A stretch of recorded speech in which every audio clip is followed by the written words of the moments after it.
Nashik road येथील मध्यवर्ती कारागृहामध्ये शिक्षा भोगत असलेल्या कैद्याला फिट फॉर सर्टिफिकेट देण्यासाठी 30,000 रुपयांची लाच घेताना मध्यवर्ती कारागृहाचे मुख्य वैद्यकीय अधिकारी डॉक्टर आबिद आबू अतार आणि वैद्यकीय अधिकारी डॉक्टर प्रशांत एकनाथ खैरनार हे लाचलुचपत प्रतिबंधक विभागाच्या जाळ्यात अडकले।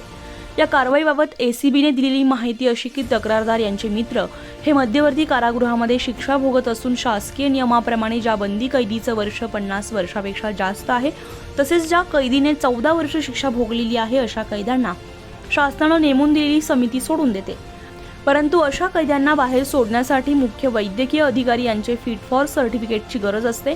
या सर्टिफिकेटसाठी मुख्य वैद्यकीय अधिकारी डॉक्टर आबिद आबू अतार आणि वैद्यकीय अधिकारी डॉक्टर प्रशांत एकनाथ खैरनार यांनी तक्रारदार यांचे मित्र यांना फिट फॉर सर्टिफिकेट देण्यासाठी तक्रारदार यांच्याकडे सुरुवातीला 40,000 रुपयांची मागणी केली। त्यानंतर पंचांसमक्ष तडजोडी अंती 30,000 रुपयांची लाच स्वीकारली। या दोघांनी डॉक्टरांविरुद्ध गुन्हा दाखल करून कारवाई करण्यात आली आहे।